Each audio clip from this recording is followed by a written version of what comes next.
Lunedì 25 settembre, buongiorno Sicilia da Michele Cucuzza ed Angelo Gagliano. È morto Matteo Messina Denaro, il boss mafioso arrestato il 16 gennaio dopo 30 anni di latitanza. È morto nella notte all'ospedale dell'Aquila, dove era ricoverato in una stanza blindata da agosto. Il capomafia, 62 anni, era malato da 3 di tumore al colon e aveva subito recentemente una serie di operazioni chirurgiche. Venerdì era stato dichiarato in coma irreversibile e i medici, sulle indicazioni date dallo stesso paziente, che nel testamento biologico ha espressamente rifiutato l'accanimento terapeutico, nei giorni scorsi gli avevano interrotto l'alimentazione. Accanto a lui, quando è spirato, la figlia Lorenza Alagna, che aveva riconosciuta da poco, la nipote, che è anche il suo avvocato, e una delle sorelle, Giovanna. Marco Gullà. Il boss di Castelvetrano si è spento all'ospedale San Salvatore dell'Aquila, nella cella del reparto per detenuti. Messina Denaro era affetto da un tumore al colon e per questo era stato trasferito nel reparto di terapia intensiva del nosocomio l'8 agosto scorso, dopo essere stato recluso al 41 bis nel carcere di massima sicurezza dell'Aquila 24 ore dopo l'arresto. Le sue condizioni di salute si sono aggravate negli ultimi tempi a causa del tumore al colon ormai in stadio avanzato, che gli sarebbe stato diagnosticato più di 2 anni fa. Ad agosto il boss di Cosa Nostra aveva affrontato anche un intervento chirurgico perfettamente riuscito per una occlusione intestinale, problema che non sarebbe strettamente legato al cancro. Negli ultimi giorni le sue condizioni erano diventate critiche, quindi il decesso. Soprannominato Usiccu, è stato capo indiscusso del mandamento di Castelvetrano e della mafia nel Trapanese, uomo chiave del biennio stragista 1992-1993. Era ritenuto vicinissimo a Totò Riina e quindi conoscitore di oscuri e importanti pezzi della trattativa Stato-mafia. Nell'estate del 93, mentre avvenivano gli attentati stragisti, Messina Denaro andò in vacanza a Forte dei Marmi insieme ai fratelli Graviano e le rispettive compagne. Da allora si rese irreperibile, dando così inizio alla sua lunga latitanza. Fu arrestato dai carabinieri del ROS lo scorso 16 gennaio dopo 30 anni di latitanza. Il boss fu fermato in via Domenico Lofaso, un vicolo nei pressi della clinica privata La Maddalena a Palermo. Messina Denaro era in procinto di effettuare, sotto il falso nome di Andrea Bonafede, una seduta di chemioterapia. Furono i suoi ultimi minuti di libertà. Obiettivo identificato, lo abbiamo catturato.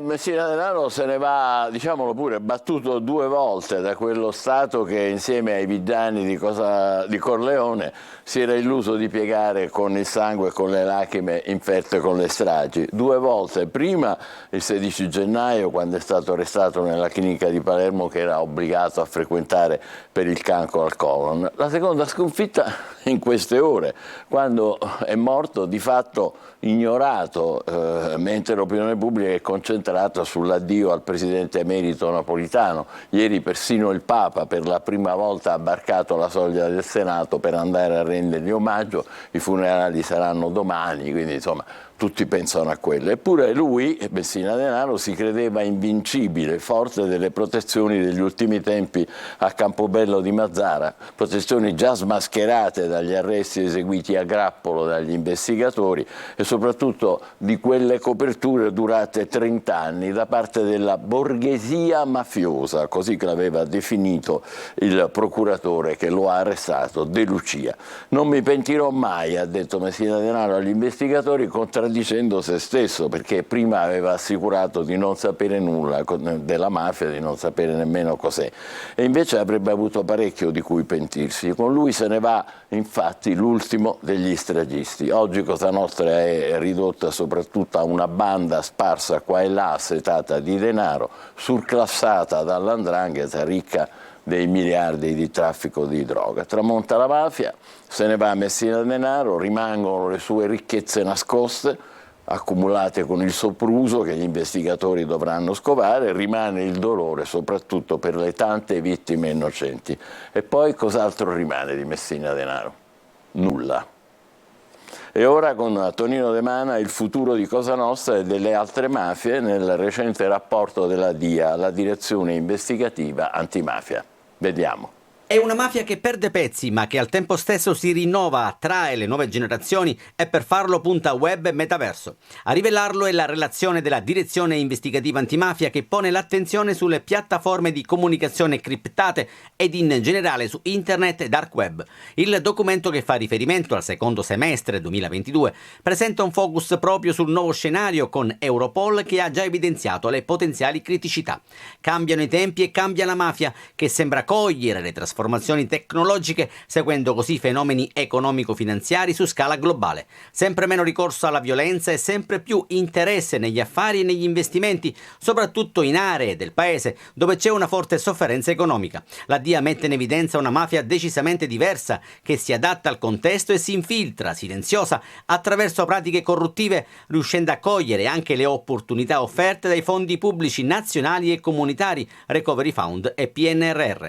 Comanda l''ndrangheta, assoluta dominatrice della scena criminale anche al di fuori dei tradizionali territori di influenza, con mire che interessano tutte le regioni italiane, con lendrine calabresi ormai esperte di narcotraffico e capaci di gestire una complessa e affidabile catena logistica, specie in Sud America. Mafia che cerca di organizzarsi e che dopo la morte di Riina Provenzano e l'uscita di scena di Messina Denaro cerca nuovi leader, ma che comunque riveste sempre un fascino sulle nuove generazioni, un esteso bacino d'utenza finalizzato ad ampliare la necessaria manovalanza criminale. Adesso, Angelo, vogliamo vedere i siti che hanno già avuto il tempo di dare la notizia? Sì, proprio così, Michele. Allora andiamo subito con il Corriere della Sera, che scrive nella sua homepage: è morto nella notte Matteo Messina Denaro, il boss di Cosa Nostra, aveva 61 anni. Più giù si legge ancora: il funerale non sarà religioso, l'ipotesi della sepoltura all'alba nella cappella di famiglia, il veto della Chiesa siciliana, la cerimonia di tumulazione sarà veloce e discreta nel cimitero di Castelvetrano. È presumibile comunque che tutto sarà filmato per esigenze investigative. Poi ci sono altri, evidentemente, approfondimenti, le sue parole: ma senza il cancro non mi avreste mai preso, quanto ha influito la malattia sulla cattura del boss. Sono poi le riflessioni da Borsellino all'attentato a Costanzo, tutti i segreti per l'appunto di Matteo Messina Denaro. Questa sulla home page del Corriere della Sera. Adesso andiamo invece su Repubblica, eccolo qui, un attimo, perché chiaramente un po' di pazienza, abbiamo il TG24, SkyTG24, lo leggiamo. SkyTG24: è morto Matteo Messina Denaro, l'ex super latitante boss di Cosa Nostra, aveva 61 anni. Le condizioni di salute del padrino di Castelvetrano, colpito da un'aggressiva forma di tumore al colon, ormai al quarto stadio, erano precipitate dopo l'estate, e quindi queste sono le notizie. Poi c'è chiaramente la storia di Matteo Messina Denaro, si può andare a leggere. È proprio una descrizione dettagliata di quello che era il suo male, il cancro, che lo affliggeva ormai da diversi anni. Siamo sulla homepage di Repubblica. Matteo Messina Denaro è morto, il boss delle stragi, stroncato dal tumore dopo la cattura, disse: non mi pentirò mai. Queste le sue parole. E leggiamo ancora: dalle sorelle alle fidanzate, tutte le donne della sua vita che hanno protetto la latitanza del POS. Un approfondimento di Lirio Abbate, che è un profondo conoscitore della materia. E ancora sempre il commento: morto Messina Denaro, una nuova mafia è pronta a ripartire. Invisibile. Questa sempre la riflessione di Lirio Abbate sulla homepage di Repubblica. Adesso andiamo su TGcom24, vediamo se riusciamo ad avere l'homepage. In questo momento evidentemente siamo no. tra i primissimi a dare queste informazioni così dettagliate, E infatti proprio così, vediamo un po' se si aprono le altre pagine. Siamo sull'agenzia ANSA. Eccola qui la homepage dell'agenzia ANSA, è morto Messina Denaro, l'ultimo mafioso stragista. Questo si legge. Da venerdì era in coma irreversibile nell'ospedale dell'Aquila per un tumore terminale al colon. E poi ci sono due approfondimenti: il boss fantasma per 30 anni, l'autunno del boss in carcere, sempre sulla home page, come detto, del sito dell'agenzia ANSA. Lasciamo l'ANSA e adesso andiamo a vedere la prima pagina dell'edizione online della Sicilia di Catania. Matteo Messina Denaro, l'ultimo padrino stragista, l'arresto, la malattia e l'agonia nella cella dell'ospedale. La morte del boss, arrestato a gennaio dopo 30 anni di latitanza, soffriva di una grave forma di tumore al colon che gli era stata diagnosticata mentre era ancora ricercato. Questo sulla home page della Sicilia di Catania. Adesso andiamo a vedere anche la prima pagina, ma non riusciamo per il momento a vedere TGcom 24. Diciamo, queste sono le pagine più significative, almeno per il momento, per quanto riguarda la vicenda Matteo Messina Denaro. È chiaro che i quotidiani non hanno fatto in tempo, ovviamente, morto nella notte, a raccontare nulla, però con i siti abbiamo avuto un panorama piuttosto ampio. Se vuoi possiamo continuare per qualche minuto con i quotidiani siciliani. Allora, vediamo i quotidiani siciliani. Chiaramente le prime pagine, come dicevi tu, non hanno la notizia della morte di Matteo Messina Denaro, però ci sono altre notizie. Eccolo qui, a cominciare da quanto accade per i migranti. Sbarchi, la stretta parte da Pozzallo, apre la nuova struttura, il sindaco precisa è un centro di rimpatrio veloce. Queste sono le sue parole, abbiamo sentito fra le altre cose nella giornata di ieri nel corso dei nostri telegiornali. E poi vedete la fotonotizia con Papa Francesco, la chiesa di tutti, questo è il titolo scelto dalla Sicilia. Papa Francesco a sorpresa rende omaggio a Napolitano, presidente ateo, un patriota ed un amico. Questo è quello che leggiamo sulla Sicilia. È una Sicilia la terra dei paradossi. Il paradosso: 80.000 nuovi posti, il 40% non si coprirà.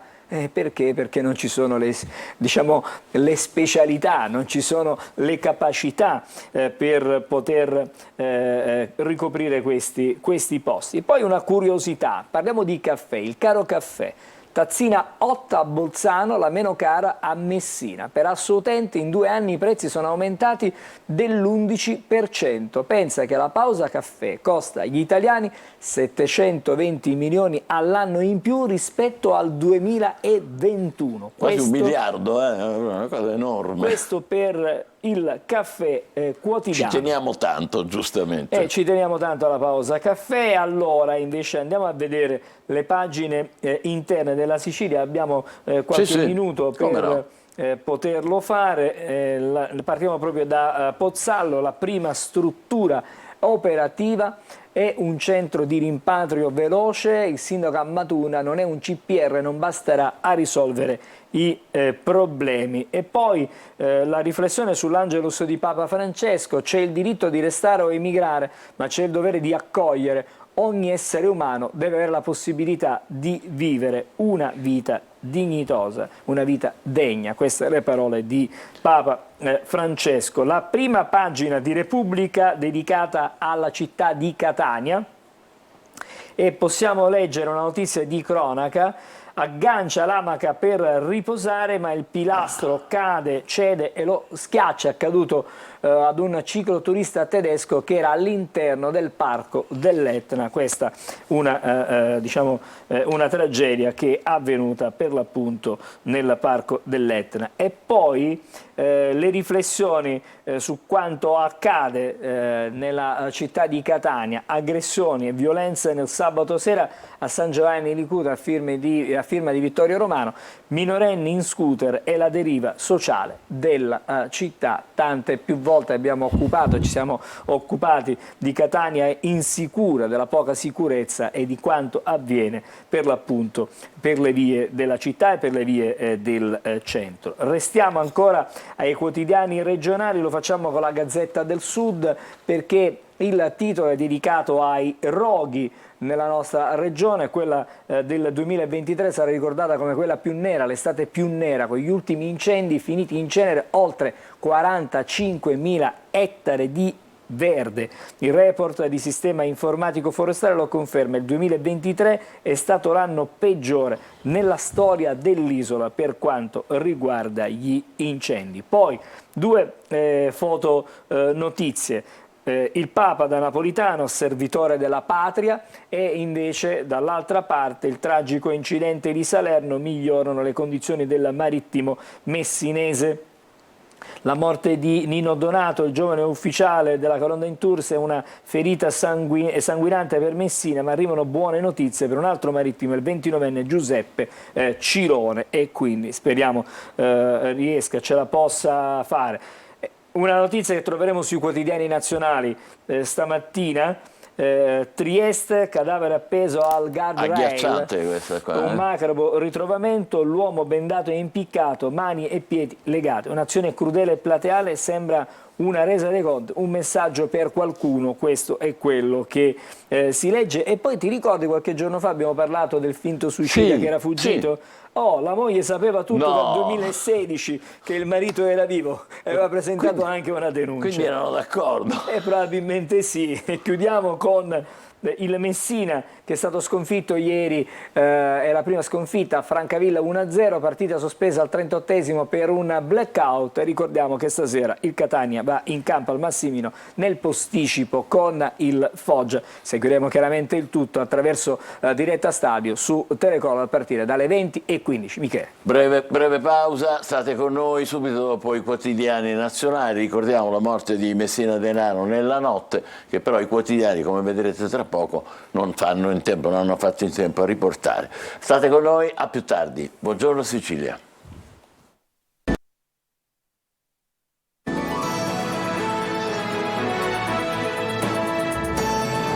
Buongiorno Sicilia, che si è aperta oggi con la morte di Matteo Messina Denaro nella notte all'Aquila, all'ospedale dove era ricoverato per il tumore al colon. La rassegna stampa dei quotidiani nazionali con Angelo Gagliano. Allora, prima pagina del Corriere, la versione ovviamente cartacea, quella online che abbiamo prima letto a proposito di Messina Denaro. Due le notizie principali, quelle che vengono trattate oggi. Si torna sulla vicenda migranti e il duello, così viene chiamato, Roma-Berlino, mentre Forza Italia apre al condono.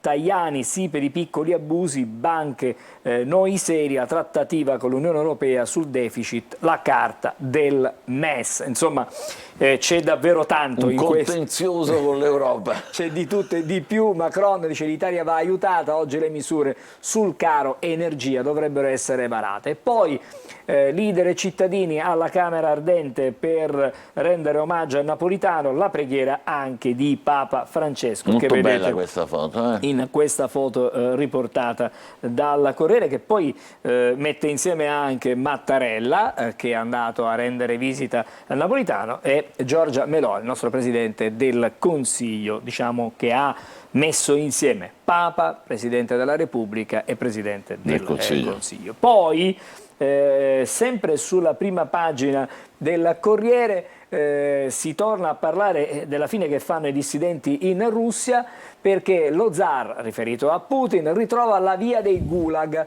a Karamurza, 25 anni in Siberia. Ecco, quindi, di bene e meglio. Questo è, diciamo, la pena che è stata. L'opposizione va in Siberia, in Russia. Ecco. Esattamente, quindi la via del gulag è di nuovo aperta. E poi c'è una storia che arriva da Anzio, perché davvero ci sottolinea come il disagio, la situazione dei giovani è davvero complicata. Corrono in auto, li rimprovera, è stato pestato e travolto. Correvano troppo e i tre, due albanesi ed un italiano, a bordo di una Panda nel centro di Anzio, sono stati rimproverati da un 19enne.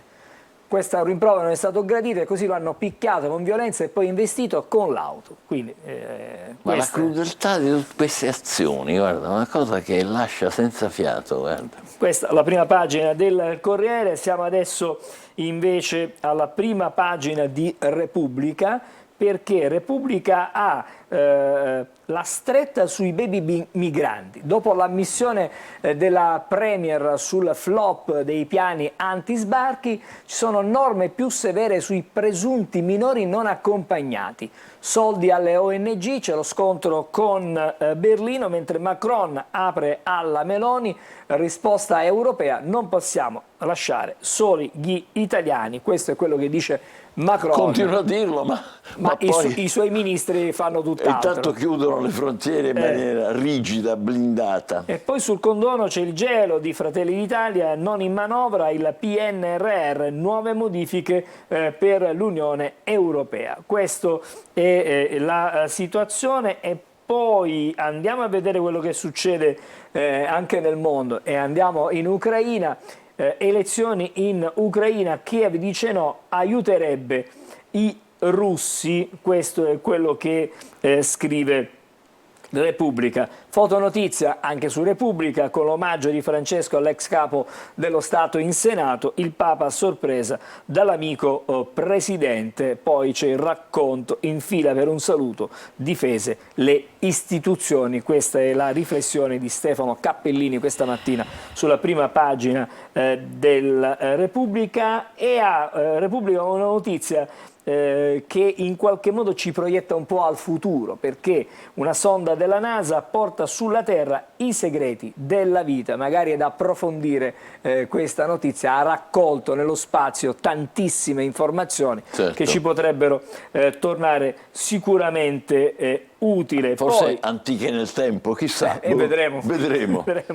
Giallo a Trieste, cadavere bendato e appeso a viadotto, lo abbiamo già letto.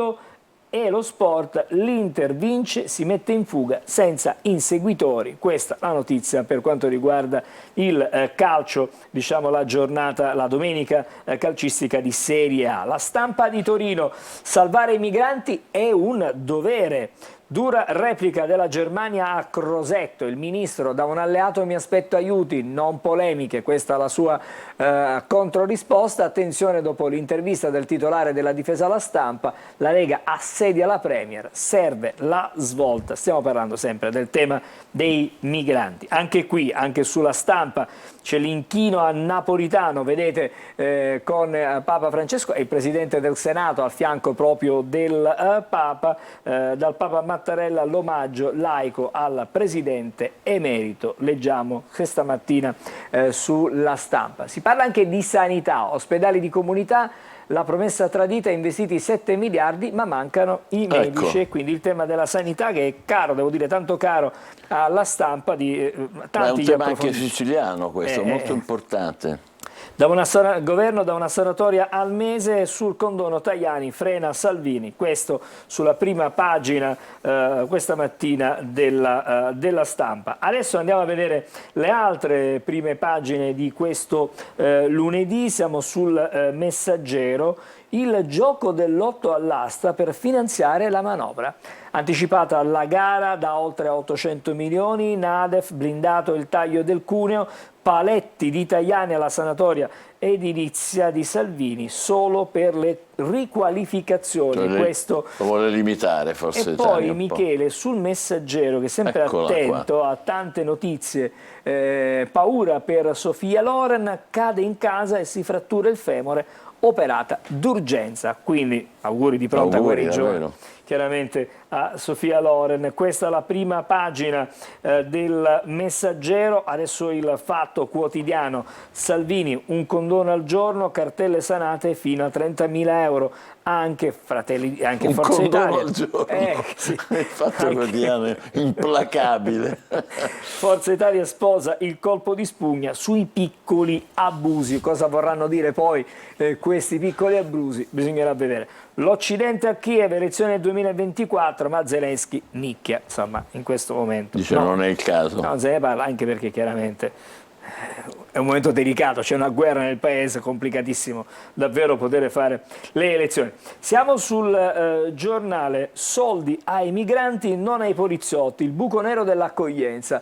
Fra vitto, alloggio e diaria spendiamo 3,5 miliardi. Intanto gli uomini che li aiutano aspettano il rinnovo del contratto da 2 anni. E Macron alla fine seguì la Meloni: fondi all'Africa. Questa è la notizia che viene riportata dal giornale. Francesco in Parlamento si riferisce al Papa, se il Papa non fa il segno della croce per non urtare i compagni di Napolitano. Ha notato che il Papa non ha fatto il segno della croce, pensa. Questo è quello che stamattina il giornale scrive. Poi ancora, sempre sulle prime pagine, siamo sul Tempo. Riparte l'Italia vincente, un anno di governo, primo bilancio positivo per l'esecutivo di centrodestra, Meloni, Salvini e Tajani, ponte, scuola del merito, stop del reddito, il DL Caivano, taglio del cuneo e lavoro, ma c'è ancora molto da fare su migranti, aliquote IRPEF e anche il PNRR da ultimare. Questo è quello che scrive stamattina il Tempo. Alla Roma non basta Lukaku, in trasferta col Torino finisce 1-1 e poi al Senato, vediamo anche qui l'ultimo saluto a Giorgio Napolitano, omaggio anche del Papa. È ancora giusto vietare la cannabis light, il questore antidroga Pignataro sullo stop alla vendita, salviamo i nostri ragazzi. Questa è la notizia che ha il Tempo sulla prima e ci fermiamo qui stamattina. D'accordo, allora la rassegna stampa si conclude qui. Ricordiamo stamattina la notizia della notte, la morte di Matteo Messina Denaro all'ospedale dell'Aquila, dove era ricoverato per il tumore al colon. State con noi, riprenderemo fra poco con altre storie e altri argomenti. Buongiorno Sicilia. Ben ritrovati ai nostri telespettatori da Vanessa Minotti di Trebi Meteo. Ci attende un lunedì ancora instabile al sud Italia e sul medio versante adriatico, soleggiato altrove grazie al rinforzo dell'anticiclone. In dettaglio diamo subito uno sguardo alla situazione attesa in Sicilia, condizioni di instabilità con piogge e rovesci su gran parte della regione che a tratti saranno anche intensi, ventilazione sostenuta con mari in prevalenza mossi, localmente anche molto mossi, temperature massime intorno ai 25-26 gradi, valori quindi in diminuzione. Per quanto riguarda la giornata di martedì la situazione sarà molto simile, permarrà infatti dell'instabilità con fenomeni concentrati soprattutto sui settori orientali e sulla fascia settentrionale. Ventilazione che continuerà ad essere sostenuta. Per quanto riguarda le temperature massime il clima sarà mite con valori stabili o localmente lieve rialzo ma che non supereranno i 27 gradi. Dettagli scaricando l'app di Trebi Meteo. De varios da se strada in Vitania, se bus di stile strada, no. Russo. Tedesco. No, russo. Russo, niente. Formiamo così sempre nella vita, perché si chiama sale. Che sale dovrebbe essere così. Assaggiamo un pochettino, così. Ma che bontà! Ma che bontà! La zucchina no. E allora? La smettete di litigare tutte e due? Quando si mangia? Tutti i giorni su Antenna Sicilia. Tutti i giorni, infatti, prima del telegiornale non perdetevi il nostro nuovo programma di cucina. C'è chi la vuole cotta, come avete sentito, alle 12.30 e alle 19 naturalmente su Antenna Sicilia. Adesso diamo il benvenuto all'ospite che è con noi, Roberta Castelli, scrittrice e autrice di questo nuovo romanzo, Il delitto di via Etnea, sottotitolo Un'indagine catanese di Mariolina e Manfredi, editore Fratelli Frilli. Questa è la prima pagina, la copertina, scusate, che vedete. E lì che via è quella lì? Siamo a Catania qua? O è una... È via Etnea. Via Etnea, è Sì. vero, da che parte? È la via Etnea, è verso... Piazza Stesigo, da Piazza Stesigo poi, sì, mi un pare. po' più giù credo Angelo, questa. se non sbaglio. Questa è la scelta l'editore. Sì. Credo che sia un po' più sotto di Piazza Stesigo, Più poi sotto? hanno modificato un po' i colori, È quindi per po', questo facciamo fatica. un po' aggiustata. Sì. Comunque bellissimo, siamo contentissimi. Allora, titolo inquietante, Il delitto di via Etnea, appunto, ma con due investigatori che sono una dei due almeno assai improbabile. Entrambi sono assai improbabili. Assai improbabili esatto. entrambi. Allora, diciamo che Manfredi è un ex poliziotto, quindi in linea di massima potrebbe entrarci qualcosa. Mariolina invece no. hanno in comune la capacità di vedere e percepire cose particolari, quindi questo li ha fatti incontrare, sono diventati amici.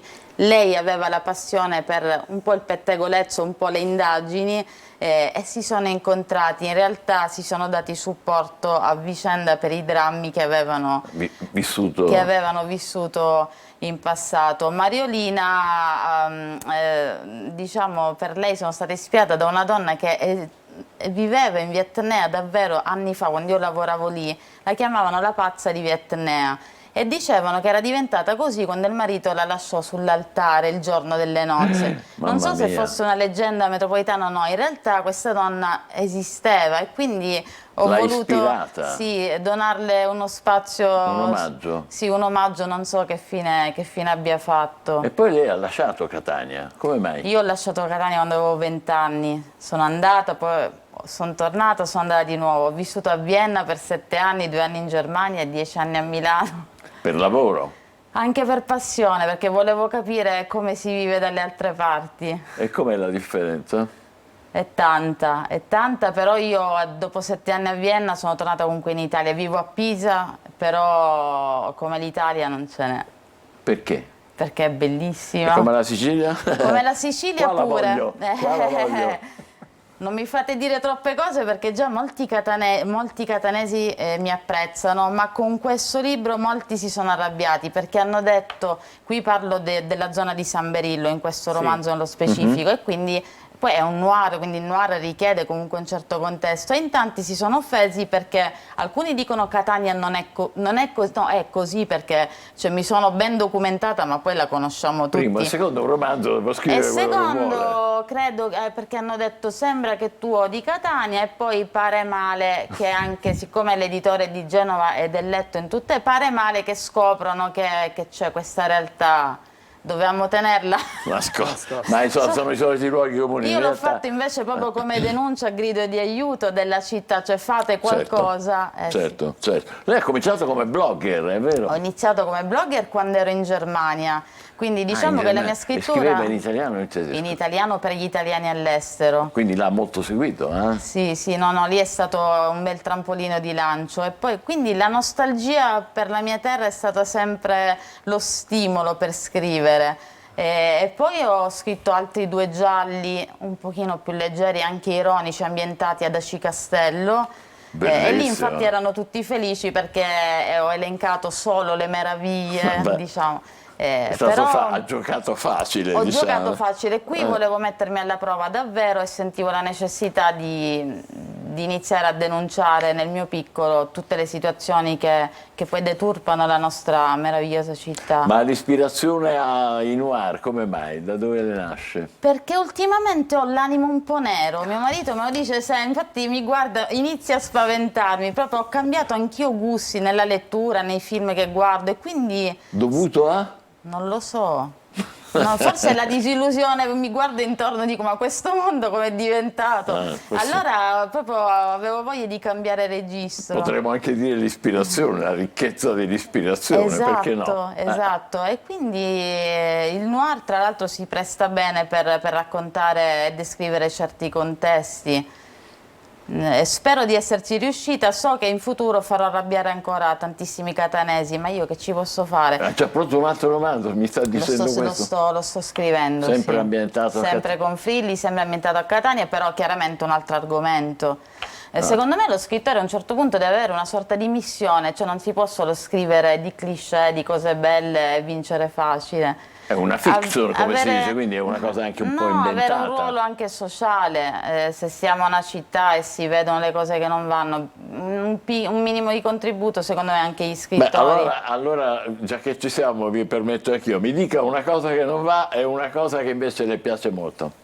Ma che mi piace molto la gente, cioè non dobbiamo cadere ora nel cibo, il sole, il mare. Che però non guasta, no? La gente appassionata, ecco, questa è una cosa che come ce l'abbiamo noi è difficile trovare da altre parti, la passione che abbiamo in tutto, che non va il degrado, la noncuranza, la strafottenza, insomma, tutto quello che poi rovina Catania. Però Catania non è che si rovina da sola, la roviniamo noi. Però c'è adesso non vorrei fare il difensore d'ufficio perché non è il mio compito, però c'è una giovane generazione catanese di scrittori come lei, di amanti del teatro, di gente volontari, che hanno una mentalità estremamente aperta, un po' come la sua, e hanno voglia anche di cambiare la città. Ce ne sono tanti, il problema è che sono pochi per tappare questa voragine.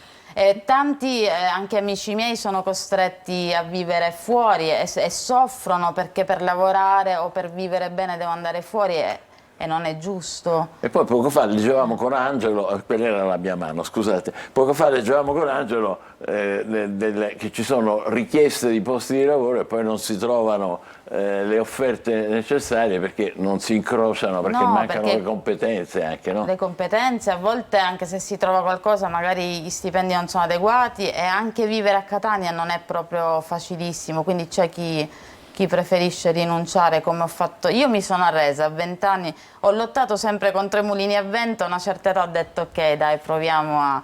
Però si vive male, si vive per sempre divisi in due una volta che si va via, non si trova più casa. No, è vero, sempre a metà, no? Queste radici che chiamano e tu che invece ormai sei andato da un'altra parte. Quel prossimo romanzo vedremo che sviluppi ci saranno. Ha già un titolo in mente? No, ma il titolo l'ha scelto l'editore, adesso lui mi starà guardando.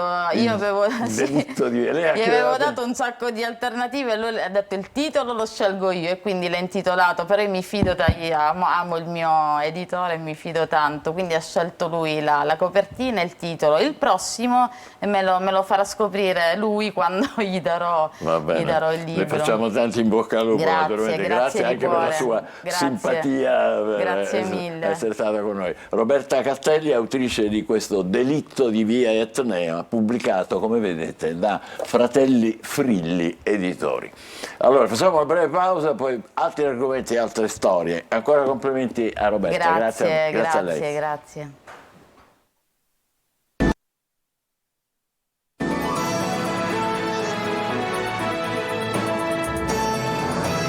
Sicilia abbiamo ancora un altro ospite, il professor Giuseppe Cirelli, che insegna idraulica agraria all'Università di Catania. Buongiorno professore, benvenuto. E ci deve parlare di Green Lab, il verde in città. Il verde ci interessa molto perché è sempre un problema di tutte le città, ma il Green Lab che cos'è, professore? Allora, il Green Lab è stato un laboratorio di progettazione che abbiamo realizzato nell'ambito di un progetto europeo, un progetto Italia-Malta. Il progetto si chiama G-Fluid. Come si chiama? G-Fluid, è un acronimo di Green Infrastructures to Mitigate. Che complicato, molto complicato. Traduca. Infrastrutture verdi per la mitigazione del rischio idraulico in ambito urbano. Ecco, non ci abbiamo capito niente, nemmeno. Allora, cercherò di spiegarvi. Allora, il verde noi l'abbiamo sempre pensato come per il benessere psicofisico, per la produzione di ossigeno in città, per l'ombreggiamento, per la riduzione delle temperature in ambito urbano.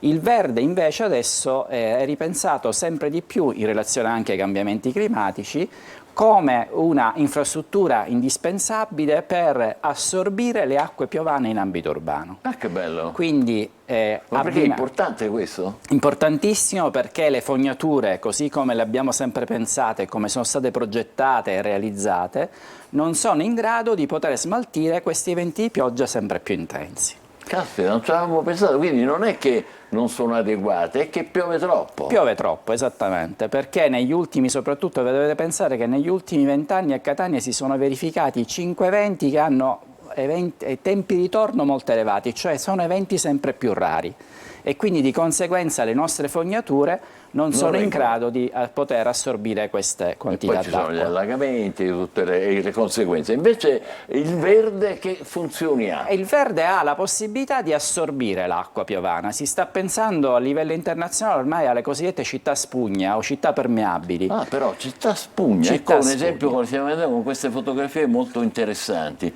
perché basterebbero queste specie di infrastrutture che sono anche infrastrutture strutture semplici a essere realizzate, a essere pensate, che possono essere realizzate in ambito urbano e sono in grado di assorbire l'acqua piovana. Vabbè, è molto interessante. Questa è una scoperta recente o è Questa una cosa allora, che si diciamo, sapeva? da 25 anni ci si sta ecco, muovendo in questo settore nel nord Europa, ma per esempio i cinesi sono stati quelli per primi che hanno avuto la sensibilità. Potete pensare che già in Cina ci sono 20 città che sono state realizzate, ma 20 città di milioni di abitanti, Certo, che sono pensate col concetto delle città spugna, quindi città che sono in grado di assorbire l'acqua. Quest'acqua viene assorbita e poi viene riutilizzata nell'ambito edifici. Come si fa a riutilizzarla, professore? Si fanno delle grandi vasche di stoccaggio e poi queste vasche l'acqua in queste vasche viene utilizzata per l'irrigazione del verde, viene utilizzata per il lavaggio delle strade, viene utilizzata anche per l'alimentazione di sciacquone nel bagno. Invece di utilizzare l'acqua potabile come spesso facciamo nelle nostre abitazioni,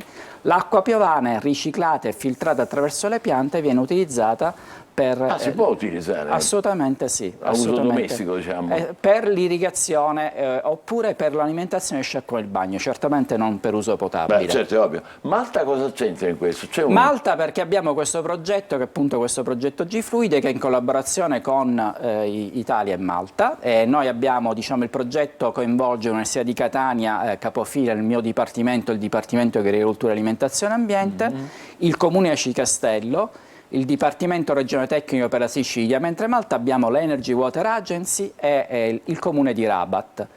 E stiamo realizzando delle infrastrutture verdi. Per l'Università di Catania stiamo realizzando un grande tetto verde su proprio l'edificio del Dipartimento di Agricoltura, Alimentazione e Ambiente in via Santa Sofia. Che è universitario questo? Esattamente. Sul Quindi in nostro via Santa Sofia? In via Santa Sofia. Lo mettete su? Esatto, proprio stiamo facendo un tetto verde, perché il tetto verde è abbastanza grande quello. È circa 600 metri quadrati, quindi è una infrastruttura importante, perché i tetti verdi hanno questa capacità di assorbire le acque piovane, ma anche di essere un ottimo strumento per efficientare dal punto di vista energetico un edificio. Quindi perché assorbono il calore durante il periodo estivo e fungono da volano termico durante il periodo invernale, perché c'è questo substrato di terreno e piante che crescono sopra il tetto, piuttosto che avere una semplice terrazza. Da filtro, sia per quando piove sia per quando... Esattamente, dovete pensare che un tetto verde riesce a assorbire circa il 40% delle acque piovane. Quello lì è un po' come quello che c'è sulla foto, lei lo vede là sulla sinistra. Quello là sulla sinistra, quello sulla destra è quello che stiamo realizzando sull'edificio universitario del nostro dipartimento, che poi sarà oggetto di monitoraggio e anche attività di ricerca. Tetto verde, green roof all'inglese. Green roof, esattamente. Tetto verde. Professore, Aci Castello mi interessa molto, cosa fa Aci Castello? C'è un altro intervento molto interessante che abbina le pavimentazioni porose con il rain garden. Rain garden vuol dire giardino della pioggia. Rain garden. È un nome molto, diciamo, però io per banalizzare la cosa e per farlo capire ai nostri telespettatori, il rain garden è, immaginate che sia un'aiuola, però è sottomessa rispetto al piano stradale. Il piano stradale raccoglie l'acqua di deflusso e la immette all'interno di queste aiuole, che non sono aiuole così semplici come le sto descrivendo, ma sono delle aiuole che sono costruite con dei substrati particolari che sono in grado di assorbire l'acqua, e poi le piante evapotraspirano l'acqua e una parte invece si infiltra nel sottosuolo, in maniera da ridurre il deflusso stradale e quindi permettere la possibilità di gestire dei flussi di pioggia. Altri esempi, non te lo scusi, ci sono altri esempi? Ecco. Esatto, queste qua sono invece delle trincee di infiltrazione, vedete, queste qua sono realizzate all'interno di un parcheggio e lungo una strada, cioè a vedersi è una semplice aiuola, ma di fatto è una struttura che è in grado di assorbire l'acqua di deflusso stradale e farla infiltrare a livello locale. Questo è il nuovo paradigma a livello internazionale. Interessantissimo, vediamo se ho capito bene. Se tornate con quella foto, in sostanza non si allaga l'acqua grazie a quelle aiole, non si allaga la strada, è Assolutamente no, perché l'acqua di deflusso viene raccolta, viene immessa all'interno di queste strutture e viene fatta infiltrare. Questo consente di alleggerire le fognature, perché dobbiamo pensare, ci dobbiamo sempre di più abituare, quando ci lamentiamo che il VTN è allagata, purtroppo è allagata molto, molto spesso perché i venti pioggia si verificano, però il problema è che la nostra città non è in grado di assorbire quest'acqua, anche perché le fognature non sono state progettate per tutta quell'acqua. Quindi giusto. dobbiamo integrare le infrastrutture verdi come queste con le infrastrutture di tipo tradizionale come le fognature. E questo che voi definite rischio idraulico, è questo qua? Rischio idraulico, esattamente. Noi dobbiamo gestire il rischio e la gestione del rischio non può essere affidata solamente alle infrastrutture di tipo tradizionali, ma sempre di più a livello internazionale è affidata alla combinazione tra infrastrutture verdi e infrastrutture cosiddette grigie, cioè le fognature. Possiamo rivedere quella foto un momento che è passato un attimo fa? Ecco, lì si vedeva in maniera proprio elementare per noi che non siamo... Vabbè, la troveremo più. Ecco qua. Sì. No, quella l'avete mandata dopo, vabbè, non è importantissimo. Le voglio dire, voi concepite 3 azioni, bisogna fare 3 azioni, sperimentazione, integrazione, piano generale, ma tutto questo prevede la partecipazione delle amministrazioni? Assolutamente sì, tant'è che... Ecco, qua per esempio, qui si capisce, lo capisco pure esatto. io, lì l'acqua scivola al centro. L'acqua scivola, generalmente vengono fatte impermeabilizzate, invece è quel concetto che la vegetazione consente l'infiltrazione nel sottosuolo, ma anche la vegetazione consente l'evapotraspirazione e quindi l'immissione in atmosfera. Nella foto a destra la fa scivolare da quell'altra parte. Esattamente. Dicevamo, le amministrazioni sono al corrente di queste cose, come vi considerano? Allora, l'attività che facciamo anche come Dipartimento è proprio quella di coinvolgere le amministrazioni. La buona notizia è che abbiamo instaurato un ottimo rapporto recentemente con il Comune di Catania, tant'è che il Comune di Catania è il nostro partner in un importantissimo progetto europeo che si inizierà a fine mese. Ma che bello, ma ci parli di questo progetto europeo di cui il Comune di Catania è partner? Il progetto si chiama Cardimed, è un l'acronimo Cardimed, però sempre complicatissimo. L'acronimo Cardimed ed è un progetto che è orientato all'adattamento dei sistemi urbani al cambiamento climatico. E il Comune di Catania stiamo progettando insieme al Comune di Catania, al Dipartimento, alla Direzione Ecologia e Ambiente del Comune di Catania, stiamo progettando proprio dei rain garden, dei giardini della pioggia, sull'asse della circonvallazione, proprio di fronte al vostro edificio fino al Tondo Gioieni. Ma che bello! Quindi questa è una zona che si allaga spesso quando piove. Esattamente, ma d'altronde purtroppo c'è un grossissimo problema, perché l'allagamento non è dovuto solamente al cambiamento climatico, non dobbiamo dimenticarlo, ma è anche un problema di carattere antropico, che è quello dell'impermeabilizzazione dei suoli. Perché dovete pensare che in Sicilia, anzi in particolare sulla zona di Catania metropolitana, abbiamo oltre il 40% della superficie che è completamente sigillata e urbanizzata. E quindi questo qua riduce la capacità dei suoli di assorbire l'acqua, e quindi quest'acqua viene restituita a valle. Catania ha una situazione orografica particolarmente sfavorevole, perché non è solamente l'acqua che cade sul centro urbano di Catania, ma anche quella che proviene da monte. E quindi questo problema... E che monte, da là sopra viene. Infatti potete pensare, io faccio sempre l'esempio per farlo capire, che una goccia d'acqua che cade nella piazza di Nicolosi arriva alla pescheria di Catania. Caspiterina, però. Perché purtroppo i sistemi di drenaggio tradizionali sono insufficienti, e abbiamo avuto sempre questo concetto di spostare l'acqua verso valle, un po' come... in un condominio uno spazza e l'acqua cade alla faccia. Invece no, beh, interessante, ci faccio sapere, professore, poi del progresso e di questa, come si chiama, che realizzate di fronte a casa nostra qua? Questo qua si chiamerà un rain garden, un giardino della pioggia, cioè cambieremo il verde, cioè il verde che è presente già verrà ripensato e riprogettato in maniera tale da assorbire l'acqua, quindi l'acqua di deflusso stradale, invece di esserci la viola che lo intercetta e impedisce di rientrare nell'area verde, invece verranno create delle zone più depresse, in maniera tale da far entrare l'acqua di deflusso stradale all'interno di queste aree la faremo vedere ai turisti quando scenderemo qua sotto. Speriamo di sì. Da qui a 2 anni, fine 2025, dovremmo aver realizzato il progetto. I tempi non sono neanche lunghissimi da questo punto di vista. Noi vi aspettiamo, sicuramente. Saremo le guide più felici di conoscere questo cambiamento del verde che si sviluppa grazie all'acqua piovana in città. Complimenti al professor Cirelli, grazie per essere stato con noi, e poi vi aggiorneremo sugli sviluppi di questo rain garden. Tra poco parleremo di altri argomenti, altre storie. State con noi, buongiorno Sicilia. Grazie professore. Grazie.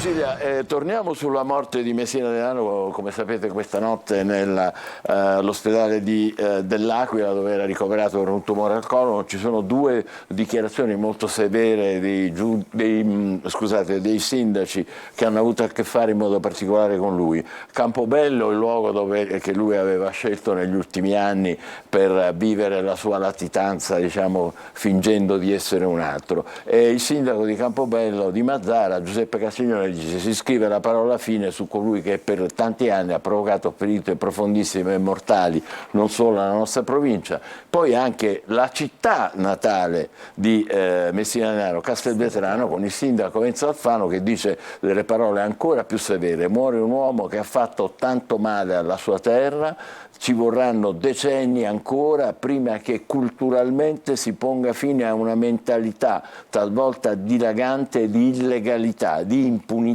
che lui, Messina Denaro, e i suoi accoliti e altri prima di loro hanno coltivato per troppo tempo. Ma speriamo naturalmente, insieme con il sindaco di Castelvetrano, che questa mentalità e questa cultura mafiosa venga al più presto e sempre più rapidamente sepolta. Comunque cambiamo completamente argomento e diamo il benvenuto alla nostra ospite, che è la dottoressa Eliana Lanza, sorridente medico estetico che ci riporta, come dire, un sorriso anche, come giusto che sia, di buon mattino, e ci deve parlare di caduta dei capelli, che i capelli non sono eterni. Ahimè, i capelli non sono eterni e molti uomini lo sanno più delle donne. Ah, sì, è vero. Perché a noi cadono più facilmente che a voi? Scusi, lo chiedo con invidia. È tutta una questione ormonale, poiché voi avete delle zone dei vostri bulbi piriferi, infatti cadono soprattutto nella zona anteriore, che sono più soggette all'attacco di un ormone che è il diidrotestosterone.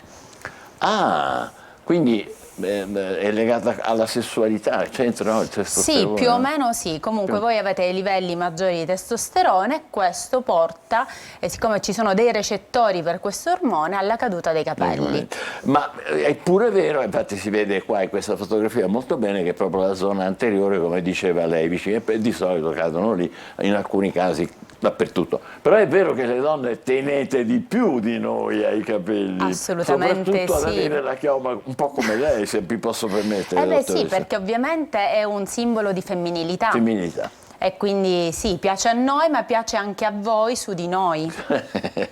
Lei la sa lunga, dottoressa. Senta, la caduta però è nelle cose, cioè noi siamo destinati in tutto, le cose cambiano, non solo nei capelli, il nostro corpo, come dire, subisce un'evoluzione dappertutto, purtroppo, ecco. Però poi ad alcuni non ricrescono invece, oppure solo in certe zone ricrescono, in altre zone non crescono più. Allora, perché? diciamo che questo cambio è fisiologico in natura come per noi, cioè gli alberi in autunno perdono le foglie, noi perdiamo i capelli, quindi è giusto che sia così, cioè una rigenerazione deve avvenire. Perché poi a volte non ricrescono i capelli, o comunque perché invecchiamo? Perché comunque man mano diciamo, questo meccanismo un po' si inceppa e quindi invecchiamo, perché il cambiamento cellulare non è sempre alla stessa velocità o non è sempre della stessa qualità. I capelli ad alcuni non ricrescono perché a volte mancano le vitamine che nutrono il bulbo. Per esempio in questo periodo consigliamo integratori ricchi di vitamine del gruppo B, di zinco, selenio, rame, oppure a volte ci sono delle cause ormonali, come parlavamo prima, per cui non ricrescono i capelli, quindi il bulbo si atrofizza e non ricresce più. Quindi già siamo entrati nell'argomento di che cosa si potrebbe fare, anche se ho molte altre curiosità, le farò dopo. Ha parlato di integratori, cioè anche l'alimentazione è importante per... Assolutamente sì, noi consigliamo sempre un'alimentazione ricca di vitamine e sali minerali, perché sono essenziali per la vitalità cellulare, non solo del bulbo del capillizio. Poi consigliamo una vita sana, quindi anche il sole ha la sua parte, no? Cioè, stare troppo chiusi dentro le stanze non fa bene. Infatti in autunno perché perdiamo i capelli? Perché cambia un po' l'esposizione luminosa. Poi vabbè, abbiamo lo stress inteso non solo come stanchezza legata al lavoro o ai dispiaceri, ma anche un cambio di regime tra l'estate e l'autunno fa cadere i capelli. Uno si deprime un po' perché deve tornare al lavoro un po'. Noi un po' meno, visto che il sole ci aiuta un po' di più. Però appunto, questa cosa del sole interessa molto, a parte gli scherzi, lei è molto simpatica, noi ci permettiamo di fare battute, ma stiamo parlando di cose molto serie. Il sole aiuta? Il sole aiuta, sì, assolutamente sì, proprio perché il sole comunque stimola la produzione di molti ormoni, tra cui per esempio la vitamina D, che sembra una vitamina banale, oggi considerata un ormone, ma invece è fondamentale per il nostro organismo. Anche per le ossa si dice. Per le ossa, per il sistema immunitario, è veramente fondamentale. Ecco. E perché alle donne non cadono i capelli, scusi? Ahimè cadono anche alle donne, sì, soprattutto post-menopausa. Diciamo che noi abbiamo degli ormoni che ci proteggono un po' di più rispetto a voi. Noi abbiamo gli estrogeni e il progesterone che agiscono in maniera opposta al testosterone e ci fanno la pelle bella, i capelli belli, ci fanno invecchiare più lentamente. Appena entriamo in menopausa, se non supplementiamo, ovviamente invecchieremo molto più rapidamente. Già, quindi secondo lei in un prossimo futuro possiamo immaginare che faremo, come dire, dei trapianti, cose del genere, non direttamente dei capelli, ma di quelle cose che diceva lei prima, come si chiamano? Non c'è bisogno di fare il trapianto, esempio, che ne so, progesteroni, estrogeni, li possiamo supplementare via bocca. Io per esempio mi occupo di terapia ormonale bioidentica. Qual è la differenza tra il bioidentico e il sostitutivo? L'ormone sostitutivo è quello di sintesi chimica, quindi con tantissimi... Non sto capendo nulla, guardi, lo dico con estrema sincerità, se può divulgare un po'. Allora, noi sappiamo che oggi la donna in menopausa valuta la terapia ormonale sostitutiva. Cos'è la terapia ormonale sostitutiva? È una terapia di sintesi chimica che però ha degli effetti collaterali. Tra quelli più conosciuti la facilità di diciamo, stimolare un tumore, magari seno, utero, intestino. Mentre la terapia ormonale bioidentica, che sono ormoni di estrazione vegetale o a volte di estrazione animale, non hanno tutti questi effetti collaterali. Quindi con più serenità prescriviamo al paziente questo tipo di ormone che può andare un attimo ad equilibrare le mancanze che fisiologicamente arrivano. Per uomo e donna o solo per le donne? Per uomo e donna l'uomo è un po' più complicato, per esempio all'uomo noi il progesterone non lo possiamo dare. E quindi dobbiamo fare altre valutazioni. Abbiamo litigato.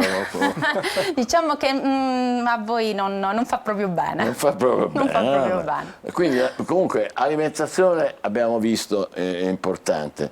Vitamine, giusto? Sì, vitamine e sali minerali, sia con l'alimentazione, quindi cibi freschi e di alta qualità. Ahimè, con l'integrazione se non riusciamo ad assumere il necessario con l'alimentazione. E l'integrazione, noi che andiamo a cercare rovistando negli scaffali di qualunque sarebbe opportuno richiedere la prescrizione ad un medico.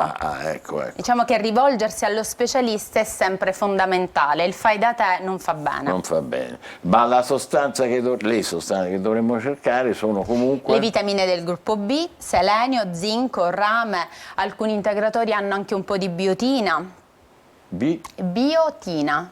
Che è? Allora, in base alla quantità di questo principio attivo lavoriamo sia sulla stimolazione della crescita del capello, ma anche quando aumenta la percentuale sulla seboregolazione, quindi i pazienti che soffrono di acne per esempio ne beneficiano. Ecco. Senta, dottoressa, lei ci ha illustrato un po' tutto quanto, ma la domanda più generale, perché teniamo tanto ai nostri capelli? Cioè, altre cose altre parti del nostro corpo non tutti ci tengono, no? Ci sono quelli che hanno i pettorali, ci sono quelli che non ce li hanno e se ne fregano. Allora, invece perché i capelli sono per noi una cosa così a cui... Secondo me è culturale, proprio perché come le dicevo prima, sia nell'uomo che nella donna è un indice di fascino. Ci sentiamo più belli, più forse coperti, protetti. È stato sempre così? Sì, è stato sempre così, Perché anche abbiamo nell'antichità. Sì. Abbiamo testimonianze anche artistiche, eccetera. Esatto, tipo i murales nell'antica Roma, quindi questi dipinti bellissimi, comunque li vediamo sempre con i capelli, le statue.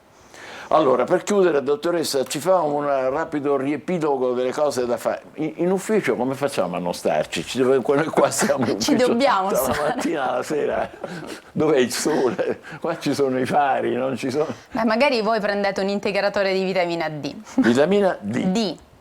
Poi questa vitamina D è quella del sole, sì. Giusto? Quindi se uno si può esporre al sole... Viene sintetizzata grazie all'esposizione al sole, ma quando non prendiamo molto sole la integriamo. Esistono vari dosaggi in commercio, non va acquistato a caso, va fatto un prelievo del sangue, in base al valore del test del sangue si decide il dosaggio adeguato. Insomma, non si scappa, bisogna passare da voi. Esatto. È questo il punto. Ha ragione, in effetti ha molta ragione, come è ovvio che tutti i professionisti ci suggeriscono a fare le cose fai da te, perché poi spesso combiniamo più guai che altro. Grazie a Eliana Lanza, dottoressa medico estetico, abbiamo sorriso ma abbiamo anche parlato di un problema molto serio e molto importante che ci ha anche aperto tutta una serie di prospettive per quanto riguarda la nostra alimentazione e i nostri stili di vita che sono molto spesso lasciano a desiderare, diciamo così, dottoressa. Grazie ancora. Adesso facciamoci 2 risate con insieme. Stefano Piazza! Grazie. Siete il pubblico più bello che ho visto in Germania, veramente. Quanti dei presenti si sentono presenti per alzata di mano? Quanti degli assenti si sentono presenti per alzata di mano? Vabbè, non importa, tanto quello che abbiamo dimostrato è che comunque la metà ha alzato la mano, il resto no, perché noi facciamo tutto a metà. Noi viviamo nella teoria del mezzo, noi parliamo a mezza parola e ci capiamo, te la bevi mezza birra, te lo prendi mezzo caffè, te lo sparti mezzo panino con la milza, che poi te ne mangi 2 mezzi e te ne ha fottuto sempre uno. Ma forse questo per un motivo semplice, noi ci rifacciamo ai latini che dicevano in medio stat virtus, ovvero nel mezzo sta la verità. Da noi non esiste il disordine, per noi sono tutte cose in mezzo ai piedi, da noi non esiste la disoccupazione, noi siamo tutti in mezzo una strada. E se qualcuno cerca lavoro, ma lo vuole un part time? Ma quando mai? Io voglio fare mezza giornata. Perché per noi è così, noi viviamo nella teoria del mezzo, guardate. Se c'è qualcuno che dice, te chi è mezzo scemo, chi è mezzo babbo, ma quando uno si sente tutto, dice, sai, chi si sente un cazzo e mezzo. Sì, è incredibile. Grazie. Io l'ho sentito con le mie orecchie perché io ho detto a uno, come va? Come stai? Mi fa, non lo so, mi sento mezzo. Ma in che senso? Cioè, parlando con te, forse, mi pigliai mezzo Covid. Menzo Covid, ma come un spartio? Ci sei picchiato menza aspirina e te ne fotte. Se tu entri nell'entroterra siciliano, le case sono lasciate a metà, di fuori vedi che ci sono i mattoni di tufo, poi entri e trovi la jacuzzi, i rubinetti d'oro, la finanza non ci entra che pensa che là ci stiano poveracci, e invece dentro c'è gente che pensa un coignuto e mezzo. Sì, noi ce l'abbiamo, fa parte di noi. La cultura del mezzo. Di contro non amiamo le mezze porzioni. Se vieni in Sicilia prendi mezzo chilo al giorno, in una settimana sono 3,5 kg e tu questa Sicilia te la porti dentro. Tu che vieni da fuori, qualunque posto visiterai non te la scorderai più. Ti ricorderai di Bronte il pistacchio, di Cerde i carciofi, di Piane cannoli, di Ribera le arance, di Bivona le pesche, di Pachino il pomodorino, di Avola il nero d'Avola, di Marsala il marsala, non te la porti nel cuore, te la poi tenta la panza. E se resti digiuno, non dici sono rimasto digiuno, dice stavo a mezza panza. Noi non amiamo la mezza pensione, infatti quella della nonna la mangiamo tutta. I lavori della Palermo Agrigento è 20 anni che vengono lasciati a metà. Io l'altra volta arrivo ad Agrigento, scendo dalla macchina, dopo 3 ore io non ce l'ho fatta più, ho preso un agrigentino e ho detto è colpa nostra, che noi non protestiamo, che noi non ci arrabbiamo, questo mi fa, guarda, è stato sempre così. Te li assi i templi, non si scuidare a fare ciò teatro. E perché tutto ciò? Perché io me lo chiedo? Perché noi diamo la metà del peso a quello che noi siamo, a quello che abbiamo. Io una mezza idea me la sono fatta. Il buon Dio ha messo la Sicilia nel mezzo del Mediterraneo. Frank Sinatra, Al Pacino, Lady Gaga sono mezzo siciliani, ma noi ce lo scordiamo. Noi ce lo scordiamo. Allora questa sera voglio fare una cosa, la voglio fare insieme a voi. Cantiamo tutti insieme per una volta e recuperare la nostra sicilianità. Sciori sciori. La comincio io e poi la fate voi. Con le mani. Sciori sciori. La morica. E il ritornello è fatto. Adesso la strofa. Voi. Non la sappiamo, ne sappiamo metà. Bellissimo, bravissimo. Stasera alle 23 da non perdere, ma adesso vediamo l'oroscopo di oggi, le stelle con il nostro Marco Amato. Marco, ci sei? Buongiorno e buon inizio settimana a tutti. Grazie anche a te, buon caffè. Allora, grazie. Che ci racconti oggi, che ci abbiamo che tiri in ballo? Allora, oggi mi sono incuriosito di parlare della signora Giorgia Meloni. Però. Perché mi ha fatto molto sorridere questo episodio della pizza e ho trovato interessante studiare un po' il suo oroscopo per capire cos'è questo appetito così fuori di luogo reputato in taluna situazione. Ma studiando bene le stelle si può osservare che l'oroscopo della signora ha dei fortissimi valori terra, quindi Capricorno, Toro in particolare. È vero che il segno del Toro è fortemente legato ai piaceri agonistici, ma tattica e strategia sono tipiche del Capricorno, anche perché la signora ha Marte in Capricorno, per cui la tesi del fatto che sia stata una strategia magari di superiorità essere assolutamente coerente con l'idea delle stelle. Ebbene, i personaggi politici hanno sempre una responsabilità importante e mi piace studiarne gli oroscopi per capire quali sono veramente le finalità che possono riguardare taluni personaggi piuttosto che altri.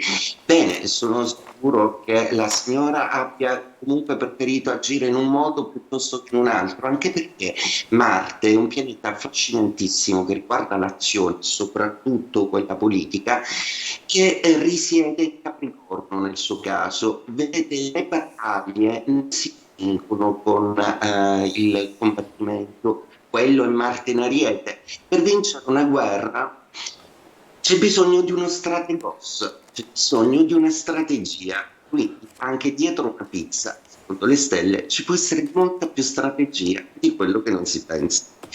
Allora, oggi iniziamo la settimana con una divertente luna in Acquario, una dell'originalità che favorisce il segno d'aria, portando a bilancio un senso di valutazione più positivistico e delle buone notizie, mentre invece i Gemelli, decisamente centrati, affrontano la settimana con una presa di posizione brillante al lavoro. Un po' più svantaggiati proprio i segni di terra, proprio perché è una luna che esige una velocità per cui Toro, Vergine e Capricorno dovranno accelerare le loro solite modalità, soprattutto la Vergine che deve consegnare qualcosa di importante, mentre invece gli hanno a che fare con qualche turbine emotivo, proprio perché Cancro deve rivedere un po' una serie di questioni con qualche ex. Scorpione vuole una maggiore direzione degli obiettivi e soprattutto investire in qualcosa di più produttivo anche a livello pratico immobiliare. Il Capricorno è una luna di seconda casa, quindi oggi si incassa, cari Capricorno. Ebbene, il fuoco invece viene alimentato da questa ariosità così positiva. Socialmente l'Ariete è trionfatore, molto meno il Leone, è una luna di opposizione che deve rivedere l'immagine di se stesso sia in amore che al lavoro. Sagittario invece si deve rituffare in un qualcosa che sia più congeniale e consono alle proprie capacità senza insistere su direzioni improprie. E detto questo vi auguro una splendida settimana e buongiorno a tutta la Sicilia. Grazie, naturalmente buongiorno a te. te, grazie anche per tutte le informazioni che ci hai dato. Angelo, lo sai che il 25 settembre del 1789 si scrive una pagina fondamentale nella storia degli Stati Uniti. Il Congresso approva la Carta dei diritti, libertà di culto, di parola, di stampa, 10 articoli che continueranno a ispirare stati moderni di tutto il mondo. E un secolo dopo, siamo nel 1890 in California, si apre uno dei gioielli naturali più amati d'America, lo Yosemite National Park.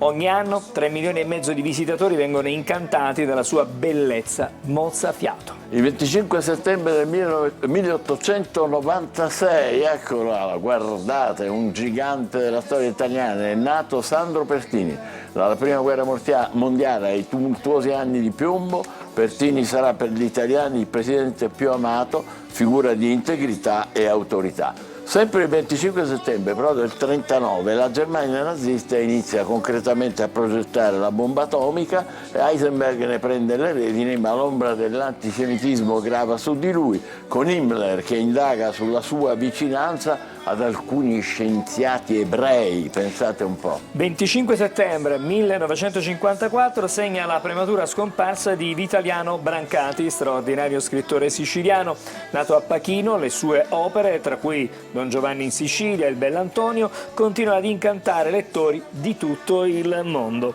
Nel 1961, sempre il 25 settembre, Bologna ospita per la prima volta lo Zecchino d'Oro con Maria Mariele Ventre, appena diplomate in pianoforte, e guida i giovani talenti, mentre Ciro Tortorella e il mago Giurlì conducono la competizione canora. Oh, questa è bellissima, perché il giovane batterista Larry Mullen è intenzionato a mettere su una band, li avete riconosciuti? Sono giovanissimi, ma loro sono gloriosi. Allora affigge un volantino sulla bacheca della scuola e all'appello rispondono in 4, sono Bono Vox, Adam Clayton, Dave Evans e il fratello Dick. È così che il 25 settembre del 1976 sono nati gli strepitosi U2 o U2. Nel 1979 a Palermo purtroppo vengono uccisi in un agguato, e qui vedete la sua immagine, un agguato mafioso, il giudice Cesare Terranova, che è qui, che è alla guida della sua auto, e la guardia del corpo, il maresciallo Lenin Mancuso, che gli siede accanto, che noi ricordiamo con grande, come dire, stima e affetto. Ora facciamo un salto nel passato recente, 25 settembre 2022, cioè 2022, per la prima volta nella storia della Repubblica Italiana un partito guidato da una donna, Giorgia Meloni, ovviamente vince le elezioni nazionali. E adesso un po' di musica per chiudere. Il 25 settembre del 1955 è nato Adelmo Fornaciari. La sua maestra delle elementari lo chiamava Zucchero e da allora il soprannome non l'ha più lasciato. Dopo essersi iscritto a veterinaria, fortunatamente per noi ha lasciato tutto e si è messo a fare solo musica. Conosciuto all'estero e soprannominato il cappellaio matto italiano, ma altro che matto, è geniale. Lo ricorderemo con un suo cavallo di battaglia senza una donna. Prima però vorrei ricordare a tutti quelli che si fossero messi in ascolto solo ora che è morto Matteo Messina Denaro, il boss mafioso, l'ultimo degli stragisti, arrestato il 16 gennaio dopo 30 anni di latitanza. Aveva 62 anni, era malato da 3 anni di tumore al colon. Buona giornata a tutti, arrivederci a domani e vai Zucchero! A domani!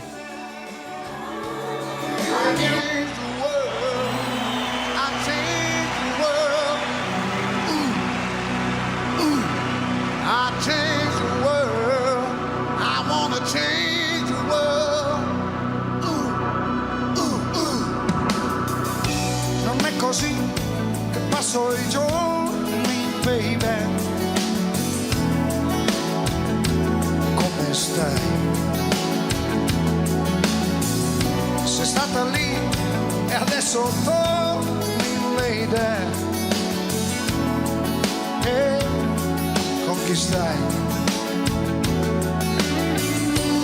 Io sto qui e guardo il mare, sto con me,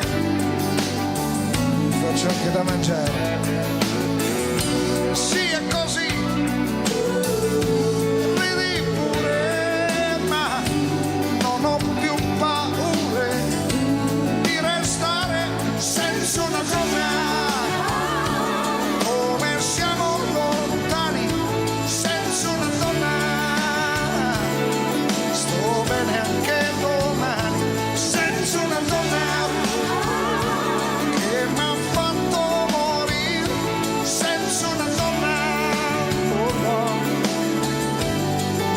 così, se non è così che puoi comprare.